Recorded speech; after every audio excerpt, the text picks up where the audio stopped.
പ്രധാനമന്ത്രിയെ അവഹേളിച്ചെന്ന പരാതി makeup artist Jaanmoni അറസ്റ്റിൽ. പ്രധാനമന്ത്രി നരേന്ദ്രമോദിയെ അവഹേളിച്ചെന്ന പരാതിയിൽ സെലിബ്രിറ്റി മേക്കപ്പ് ആർട്ടിസ്റ്റും ബിഗ് ബോസ് മുൻ താരവുമായ ജാൻമണി അറസ്റ്റിലായി. മഹിളാ മോർച്ച സംസ്ഥാന അധ്യക്ഷ നവ്യ ഹരിദാസിന്റെ പരാതിയിലാണ് നടപടി. കോഴിക്കോട് സൈബർ പോലീസാണ് കേസെടുത്തത്.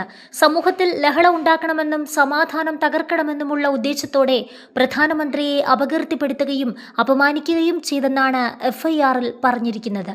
സംഭവത്തിൽ കേസെടുത്തതിന് പിന്നാലെ താൻ നടത്തിയ പ്രസ്താവനയിൽ ഖേദം പ്രകടിപ്പിച്ച് ജാൻമണി രംഗത്തെത്തിയിരുന്നു. ആരെയും വേദനിപ്പിക്കാനല്ല പറഞ്ഞത്, പരസ്യമായി ക്ഷമ ചോദിക്കാൻ ആഗ്രഹമുണ്ട്. പ്രധാനമന്ത്രിയുടെ അമ്മയെക്കുറിച്ചല്ല ഞാൻ പറഞ്ഞത്. കണ്ടന്റുമായി ബന്ധപ്പെട്ട് ഒരു ചോദ്യം ചോദിക്കുക മാത്രമാണ് ചെയ്തത്, അല്ലാതെ മോദിജിയെക്കുറിച്ചല്ല. ഞാൻ മലയാളം പറയുന്നത് ശരിയാകാത്തതാകാം അങ്ങനെ തോന്നാൻ കാരണം. ആരെയും വേദനിപ്പിക്കണമെന്ന് ഒരിക്കലും ചിന്തിച്ചിട്ടില്ല. എൻ്റെ ഭാഗത്ത് തെറ്റ് പറ്റിയിട്ടുണ്ടെങ്കിൽ ക്ഷമ ചോദിക്കുന്നു.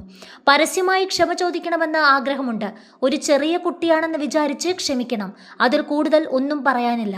ഗൂഗിളിൽ പോയി സെർച്ച് ചെയ്തപ്പോൾ ഞാൻ പറഞ്ഞത് തെറ്റാണെന്ന് മനസ്സിലായി. ഒരു കാര്യം പറയുന്നതിന് മുമ്പ് ഞാൻ ചെക്ക് ചെയ്യേണ്ടതായിരുന്നു. വളരെ വിഷമമുള്ളതിനാലാണ് വൈകിയാണെങ്കിലും വീഡിയോ ഇടാൻ തീരുമാനിച്ചതെന്നും ഇൻസ്റ്റഗ്രാമിൽ പങ്കുവച്ച വീഡിയോയിൽ ജാൻമണി പറഞ്ഞിരുന്നു. BNS 192, 356(2) കേരള പോലീസ് ആക്ട് എന്നീ വകുപ്പുകൾ പ്രകാരമാണ് കേസെടുത്തിരിക്കുന്നത്.